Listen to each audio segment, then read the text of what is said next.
Have you ever noticed in life that there are times that feel mundane, even though there's nothing really actually bad going on, and you're just feeling a sense of, ugh? I have realized that the difference between a beautiful life that has sparks of joy versus the feeling of being stuck in a rut is actually tiny, small things that we can do rather than it being huge moments. We need to have joy in our lives. So today I'm going to talk about little ways that you can spark that joy in the life that you're currently living. So let's get into it.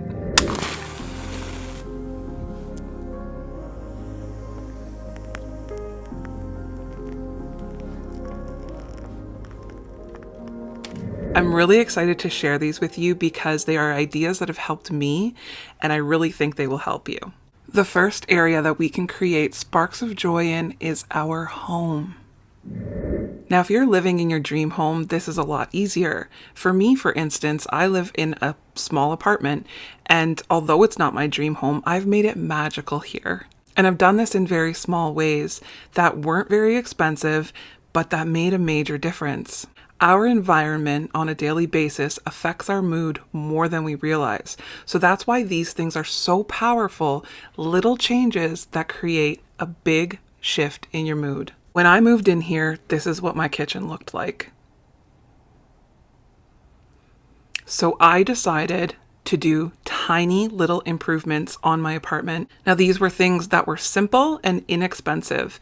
I used a thing called floor pops for the floor. They are kind of like sticky vinyl squares. So basically you just measure it, peel it off, and stick them on. Now, it's not absolutely perfect, and some of them have shifted a little bit over time, but they created such a difference. The second thing I did was I painted my cupboards, just the bottom cupboards. I just went to the store, bought a normal paint, and painted the cupboards simply with a paintbrush. It only took me a couple of hours, and look at the difference between this kitchen. I walk into my kitchen every day now, and I smile because of this. The rest of the difference is literally just decor. It went from a completely blah kitchen to something so beautiful and eclectic. It brings me joy every single morning that I walk into it. The second simple thing you can do within your home is change your pillowcases.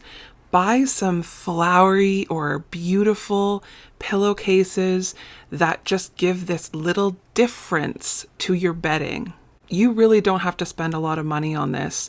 There are some that are $20, $25 for a few pillowcases. And this change will just make you smile when you pull down the covers at night and see this beautiful pattern of flowers or whatever it is. I also linked one on Amazon below that I found so beautiful. I have not yet tried these myself, but I am going to. Another one that's easy for a home improvement are plants or greenery. You don't even have to have a green thumb because most of my plants, except for one, are fake. But they look so good now. They look really real. This plant right here behind me, it's fake, and it is from IKEA. I think it was $5. So these are little ways that you can create flow in your environment or make it look more vibrant and bring in some feeling of nature, which really does help your mood as well. The last thing for your home that can really improve easily and quickly and bring you this little spark of joy is to paint a mirror frame. I did this with the mirror back there. It used to be black and I painted it gold, and it just changed the whole feel of the mirror and really made it integrate into my living room and give it a pop of golden luxury where before it was a flat black. I think the gold paint was about $10. So these small changes in your home can give you just a little feeling of beauty and gratefulness in the daily environment that you're in. It can create this little pop of magic. The second area of creating easy joy in your life is nostalgia. It is incredibly powerful to reconnect with memories that made you feel safe or loved. There are 3 very simple ways to do this. The other night, for instance, 27 Dresses, the movie, was put on Netflix and I watched it immediately. My mom and I, when we were in Germany and she was getting cancer treatment, watched that movie probably 27 times. Now, my mom did pass away 17 years ago, But now I'm at the point where watching that movie just makes me feel connected to her because we enjoyed it so much together. So not only did I enjoy the movie, but I enjoyed the feeling of being close to my mom while watching that movie because we had watched it together so many times.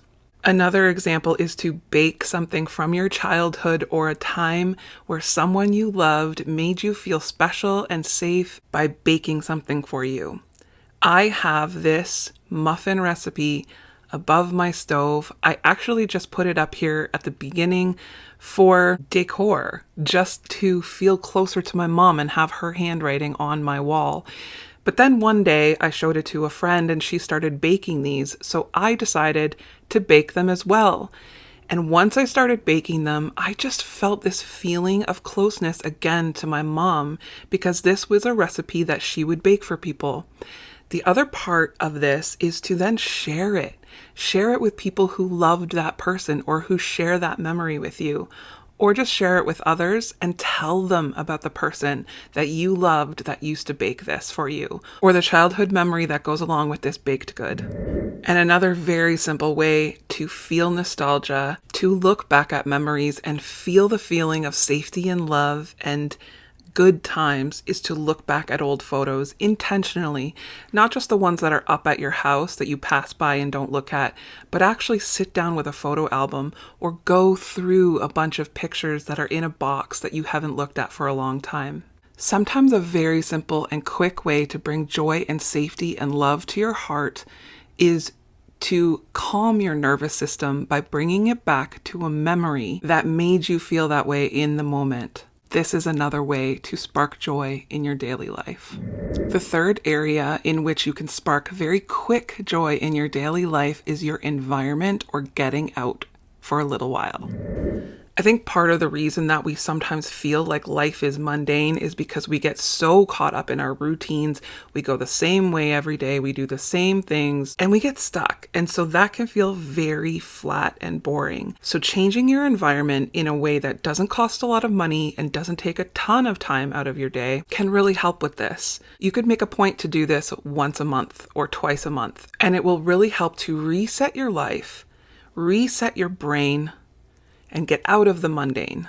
The first thing is something you can do every day, and that is to get out in nature. And I know it's said all the time, get out in nature, but it is said for a reason because it really does help your brain, your body, your nervous system. You're getting fresh air, you're hearing the birds. Go to a place that you can do a small hike or a walk on a trail by water.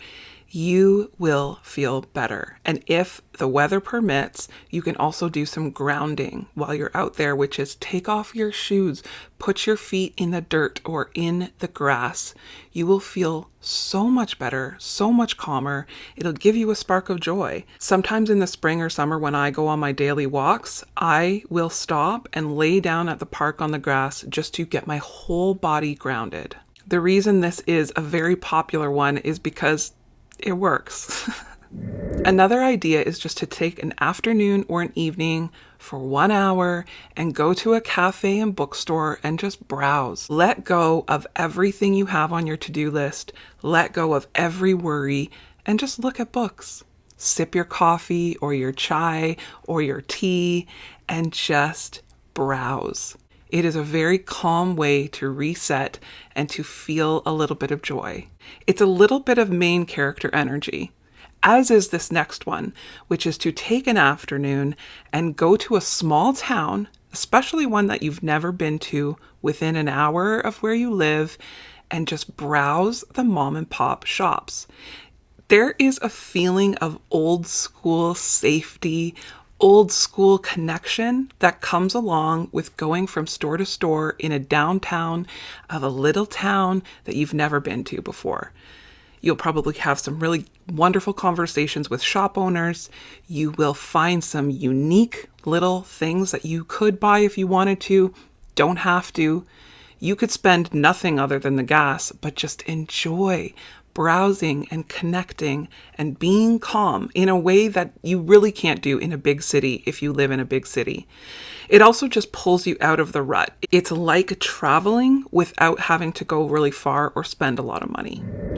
A radiant life is not built from the big, huge moments that we go through or the big, huge milestones that only happen once in a while. A radiant life is built on daily, beautiful habits that we can put in our routines, that we can make sure we're doing just to give us a spark of joy, a feeling of calm and reset, or a little mini burst of excitement just for something super simple. That is how you build a life of radiance. I would love to know if you decided to do any of these. Tell me in the comments below. There are a few links below from some of the things that I mentioned. If you want to use that link to make it easy, feel free to do that as well. I am Andrea Gal, and this is Her Radiant Life. Now go out, be a blessing, and rise into your radiance. Much love. Bye.